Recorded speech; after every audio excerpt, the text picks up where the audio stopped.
છેલ્લા કેટલાક વર્ષથી સામાન્ય વરસાદમાં જ રસ્તા પર ખાડાઓ પડી જાય છે। વરસાદી માહોલ સર્જાતા જ સુરત શહેરના લગભગ તમામ ઝોનમાં ભૂવા પડવાના શરૂ થઈ ગયા હતા।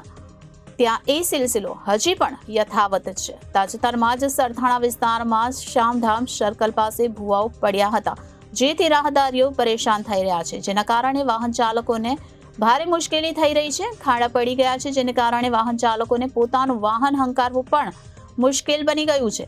ખાડાઓના કારણે અનેક નાગરિકો જીવ ગુમાવી રહ્યા છે, તો ઘણા ઈજાનો ભોગ પણ બનતા હોય છે, પરંતુ તંત્રના પેટનું પાણી પણ હલતું નથી અને હજી પણ ભૂવા પડવાની ઘટના સતત વધી રહી છે અને યથાવત જોવા મળી રહી છે।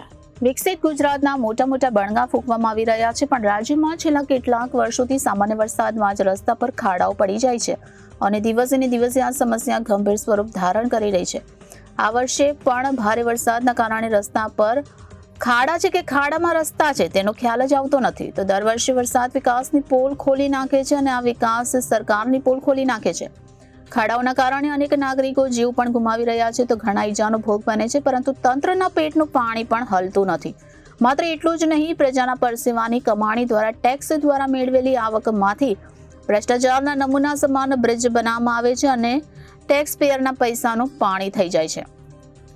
ડાયમંડ સિટી સુરતની વાત કરીએ તો એક સપ્તાહમાં આવેલા વરસાદથી શહેરના ઘણા રસ્તાઓનું ધોવાણ થયું છે, જ્યારે કેટલાક સ્થળે રસ્તા પર ઊંડા ખાડા જોવા મળી રહ્યા છે, જેના કારણે વાહન ચાલકોને ભારે મુશ્કેલી થઈ રહી છે। ઘણા એવા રસ્તાઓ છે કે જ્યાં અડધો ફૂટથી લઈને 1 ફૂટ જેટલા ખાડા પડી ગયા છે, જેના કારણે વાહન ચાલકોએ પોતાનું વાહન હંકારવું પણ મુશ્કેલ બની ગયું છે। તો છેલ્લા ઘણા દિવસોથી આવેલા વરસાદના કારણે સુરત શહેરમાં રસ્તાઓ પર પાણી ફરી વળતા નદીઓ જેવો માહોલ સર્જાયો હતો અને આવી સ્થિતિમાં સુરત મહાનગરપાલિકાના ફાયર વિભાગની બોટ રસ્તા પર ફરતી દેખાઈ હતી, પરંતુ પાણી ઓસરી ગયા બાદ હજી પણ વાહન ચાલકોને પોતાના વાહનમાં નહીં પરંતુ હોડીમાં બેઠા હોય તેવો અનુભવ થતો હોય છે।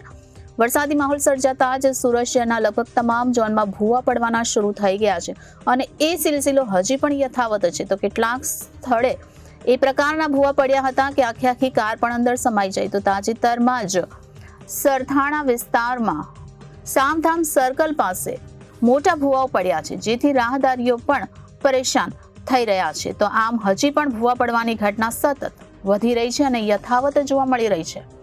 Reporter Hitesh Prajapati, Janadesh news, Surat.